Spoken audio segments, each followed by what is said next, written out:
Hola, mi nombre es Juan Pablo Vilches y soy profesor del Departamento de Historia y Ciencias Sociales de la Facultad de Artes Liberales de la Universidad Adolfo Ibáñez. Hoy les quiero hablar sobre la Segunda Guerra Mundial, particularmente sobre cómo podemos usar distintas fuentes para comprender un aspecto específico de este proceso histórico, como lo es el Holocausto. Para comenzar, necesitamos establecer ciertos antecedentes que nos permiten contextualizar la Segunda Guerra Mundial. Acá podemos ver tres: el Tratado de Versalles, firmado en 1919 y ratificado en 1920, el ascenso de Hitler al poder, que se da a lo largo de varios años, pero que se concretiza en 1933 y 1934. Y finalmente, tenemos la invasión de Alemania a Polonia, que ocurre en 1939. Para hablar del Tratado de Versalles y su importancia como antecedente para entender la Segunda Guerra Mundial, primero tenemos que saber qué es un tratado. Básicamente, un tratado es un documento que se firma por distintas partes y que da cuenta de ciertos acuerdos a los cuales esas partes han llegado y a los cuales se comprometen. En el caso del Tratado de Versalles, se trata de un documento firmado por los distintos países que pelearon en la Primera Guerra Mundial, en el cual se llegan a ciertos acuerdos de cómo se van a manejar las consecuencias de este evento. La firma de este documento trae importantes consecuencias particularmente para Alemania, como las que podemos ver acá. Podemos observar que Alemania debe reconfigurar su territorio. Eso quiere decir que los límites van a cambiar y que Alemania pierde parte del territorio que fue suyo previo a la guerra. También podemos observar que existe una cláusula que reduce a las Fuerzas Armadas alemanas. Por otro lado, existe una cláusula que establece que Alemania debe aceptar la responsabilidad por las pérdidas y los daños causados a otras naciones durante este enfrentamiento bélico. Y además de eso, Alemania debe compensar monetariamente a los países afectados por el daño causado. La firma de este documento trae como consecuencia también un sentimiento de humillación dentro de un sector particular de la población alemana, un sector que creía que la Primera Guerra Mundial pudo haber sido ganada si no fuera por un acuerdo anterior firmado por políticos que daba fin a la guerra. Es en este contexto en que podemos empezar a entender el ascenso de Adolf Hitler al poder. Hitler era parte de las Fuerzas Armadas de Alemania y tras la Primera Guerra Mundial se le asigna una misión de espionaje dentro del Partido Alemán de los Trabajadores o el Partido Obrero. En esta misión, Hitler se encuentra con un partido que defiende valores con los cuales él está muy de acuerdo. Dentro de estos está la superioridad de la raza aria y también un desprecio por ciertas minorías, siempre en relación a esta idea de que la nación alemana es superior al resto. A eso nos referimos cuando hablamos de ultranacionalismo, la creencia de que una nación es superior a otras naciones. A partir de su comulgación con estos valores, Adolf Hitler comienza a militar en el Partido Alemán de los Obreros, que luego va a ser conocido como el Partido Nacional Socialista de los Obreros Alemanes, o el Partido Nazi, como lo conocemos hoy en día, y en 1921 se convierte en su líder. Además, en 1929 ocurre un evento que tiene impacto a escala mundial, como es la Gran Depresión. En Alemania existe la sensación de que los partidos tradicionales no están llevando la crisis de manera adecuada. Y esto resulta en que incremente la popularidad del Partido Nacional Socialista y sus ideales. De hecho, en 1932, como representante del partido, Hitler se postula para el cargo de presidente.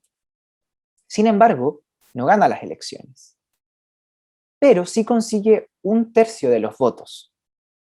Por lo mismo, al año siguiente, el presidente electo, von Hindenburg, decide designar a Hitler como canciller.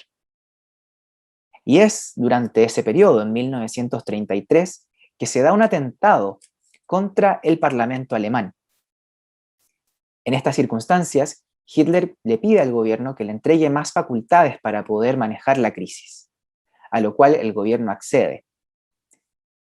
Y así comienzan a observarse las primeras medidas totalitarias de Hitler, particularmente la restricción de la prensa libre y, por otro lado, las primeras medidas antisemitas dentro del gobierno alemán. Al año siguiente, en 1934, muere el presidente von Hindenburg, y dado que el año anterior ya le habían dado más facultades al canciller, resulta obvio en ese momento en que no va a haber otra elección y Hitler va a quedar al mando del país. Y es así como se da inicio a un periodo que hoy en día conocemos como la Alemania nazi. Por último, tenemos la invasión alemana de Polonia, cuyo objetivo era expandir el territorio alemán, sobre todo considerando el antecedente que sentó el Tratado de Versalles, en el cual territorio fue arrebatado de Alemania. Entonces, a partir de esta acción militar, Alemania busca recuperar el territorio perdido y con eso convertirla en una gran potencia. Este evento particular se entiende como el que da inicio a la Segunda Guerra Mundial. Y ya dentro de la guerra, las medidas contra los judíos del gobierno nazi se vuelven cada vez más duras. En 1940 se les exige a los judíos que lleven la estrella de David en su vestuario para así poder ser identificados. Esta fijación con la población judía tiene que ver con este sector de la población que les mencionaba anteriormente, que creía que la guerra pudo haber sido ganada. Varios de ellos pensaban de manera injustificada que la población judía había tenido que ver con la derrota de Alemania. Es por eso que también, junto con la creencia de la superioridad de la raza aria, que se empiezan a desarrollar estas medidas particularmente contra el pueblo judío. Luego de la estrella de David, para identificarlos, están los procesos de expropiación, en que el gobierno se hace cargo de los negocios que sean manejados por judíos, se los quitan y el gobierno queda a cargo de ellos. Esto luego deriva en un proceso de concentración de la población judía, particularmente en guetos, es decir, sectores de la ciudad, sectores del país que están destinados solo para la población judía. Finalmente, los guetos se convertirían en campos de concentración. Y es allí donde nos encontramos con la medida más dura contra los judíos que se da dentro del gobierno nazi, que es su exterminación, lo que hoy conocemos como el Holocausto. Surge entonces la pregunta de cómo podemos usar distintas fuentes para comprender el Holocausto. En primer lugar, tenemos que establecer qué podemos entender como una fuente. Una fuente es todo material que nos entrega acceso al pasado. Y las podemos clasificar en dos categorías: las fuentes primarias y las fuentes secundarias. Las fuentes primarias son aquellas que son producidas durante el evento. Es decir, en este caso, todo material que haya sido producido durante la Segunda Guerra Mundial. Entre ellas, podemos encontrar documentos oficiales como memos, minutas de reuniones, o también cartas y diarios personales, testimonios de personas que fueron testigos y que vivieron el evento, periódicos, fotografías u otros registros audiovisuales, como también objetos que nos pueden decir algo también respecto a este proceso. Por otro lado, tenemos las fuentes secundarias. Las fuentes secundarias toman las fuentes primarias y las usan para ofrecer una interpretación de ellas. En este caso podemos encontrar libros de historia, por ejemplo, o artículos académicos, o también documentales que trabajan con material que existe previamente. Las fuentes secundarias, por lo tanto, son producidas después de que el evento haya ocurrido, no durante este, como es el caso de las fuentes primarias. Cuando queremos analizar una fuente, por ejemplo, el Tratado de Versalles, nos podemos hacer diversas preguntas, como por ejemplo, ¿quién es el autor o la autora de la fuente? ¿Y cómo eso influye también en la información que nos va a entregar? ¿Cuál es el origen o contexto de producción de ella? ¿Bajo qué condiciones se produce la fuente? ¿Con qué intención se produce la fuente?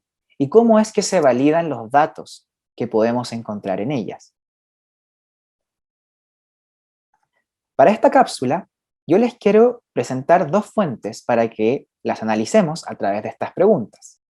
En primer lugar, tenemos este texto de Primo Levi, que se llama Si esto es un hombre, publicado en 1947, y por otro lado, tenemos el texto de Raúl Hilberg, titulado La instrucción de los judíos europeos, publicado en 1961.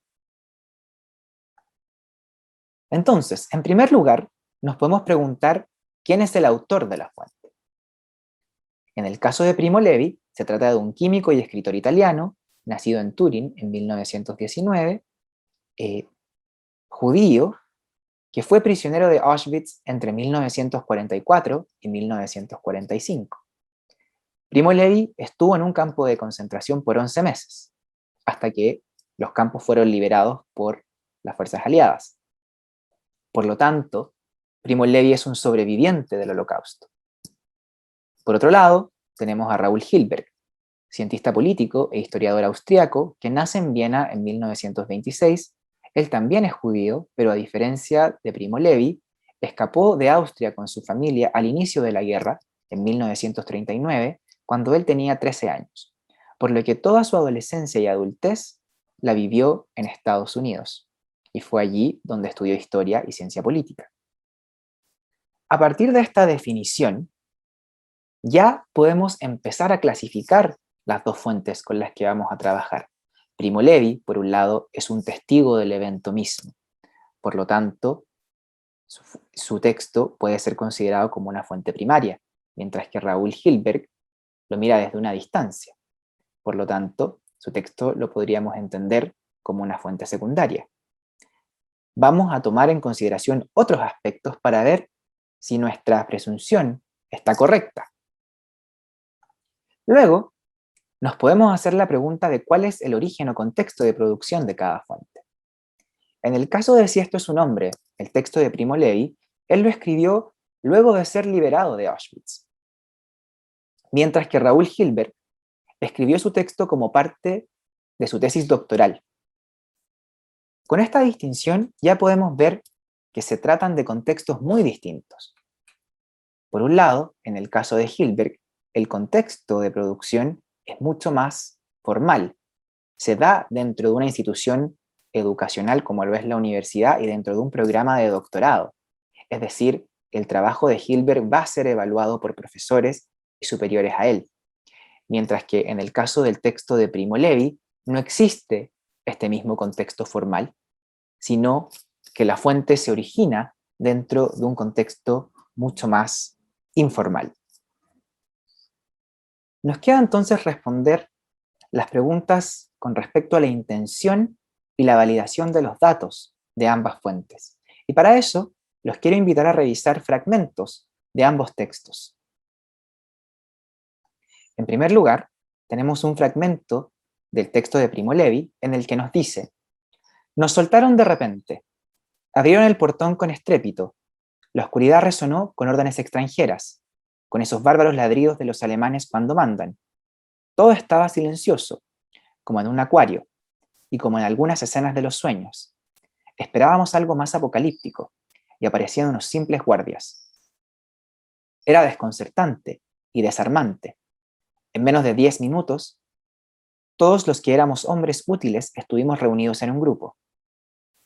Lo que fue de los demás, de las mujeres, de los niños, de los viejos, no pudimos saberlo ni entonces ni después. La noche se los tragó, pura y simplemente. Por otro lado, tenemos este fragmento del texto de Hilberg, el historiador, que nos plantea lo siguiente. Tras la descarga de los trenes, había un doble procedimiento de selección. Los viejos, los enfermos y a veces los niños eran separados en el andén. En Basic, a los enfermos los colocaban boca abajo cerca de una fosa para ametrallarlos. Desde la primera vía de acceso de Auschwitz, trasladaban a los ancianos y a los enfermos a las cámaras de gas en camiones. Las selecciones no eran estrictas. Las víctimas se formaban delante del médico, que tomaba decisiones al instante, separando a la derecha a los dedicados al trabajo y a la izquierda a los destinados a la cámara de gas.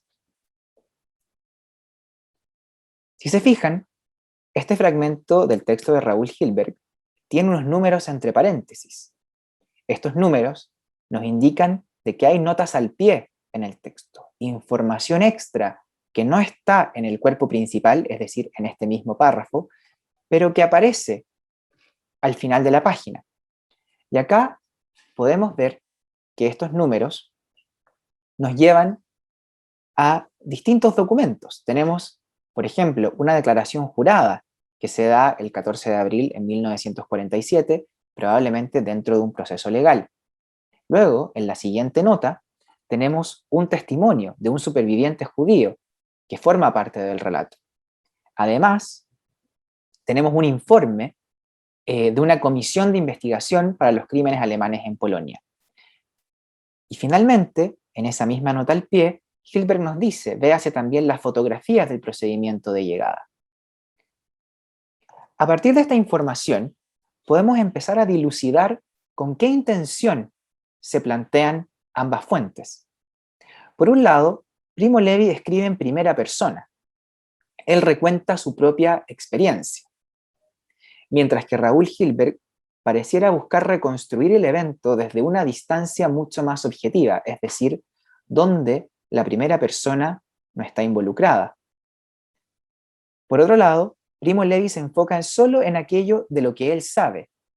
No le importa omitir información que él no conocía en el momento. Por ejemplo, cuando él se refiere a la llegada del tren y la separación de los distintos pasajeros, dice que al resto se lo tragó la noche, mientras que Raúl Hilberg en su texto trata de abarcar la mayor cantidad de información y entregar el mayor detalle posible para así construir un relato más completo. Así es como él nos dice que en un campo de concentración se llevaba a cabo el proceso de cierta manera, mientras que en Auschwitz ocurría de cierta manera. Es decir, las personas no desaparecían en la noche, no se los tragaba la noche como nos plantea Primo Levi, sino que acá se narra ese proceso del cual Primo Levi no está al tanto o no lo estaba en el momento. Y eso nos lleva a la siguiente pregunta, es ¿cómo se validan los datos que nos presentan? ¿Cómo es que Primo Levi valida su relato? Y ahí surge la pregunta de si es que se valida, porque toda la información proviene de la memoria del autor. En el caso de Raúl Hilberg, podemos observar que hace uso de múltiples documentos, documentos que nosotros podemos entender como fuentes primarias, testimonios de supervivientes, investigaciones oficiales y también fotografías. Los quiero invitar a leer dos pasajes más para seguir respondiendo a estas preguntas.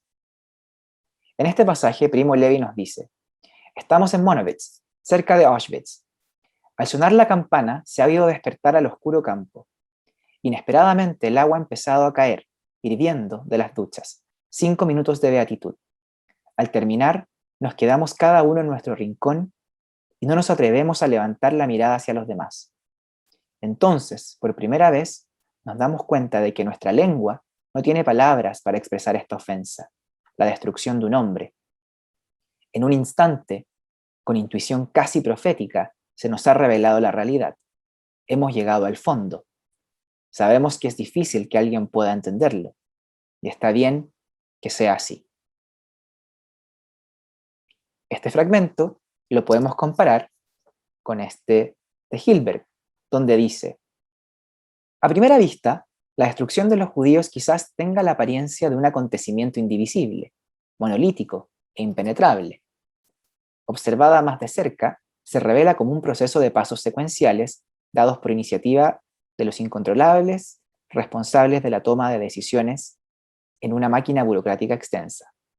Una característica que subyace a este cataclismo es, por consiguiente, su estructura, una lógica de desarrollo, un mecanismo de toma de decisiones y una organización implicada en la acción administrativa diaria. Cuando volvemos a la pregunta de la intención a partir de estos fragmentos, podemos darnos cuenta de que Primo Levi nos quiere dar una idea, quizás más abstracta, de cómo es que se percibía el evento por sus propios protagonistas, por aquellos que lo estaban viviendo. Por eso él dice en un momento que habían llegado al fondo. El fondo en este caso no nos dice algo concreto, pero nos permite imaginarnos tal vez cómo es que se vivía este evento en ese momento. Él dice también que probablemente nadie puede entenderlo, y eso está bien. Raúl Hilberg, por su parte, hace referencia a esta idea, a la idea de que un evento como la destrucción de los judíos europeos muchas veces se plantea como algo imposible de entender, impenetrable, dice también.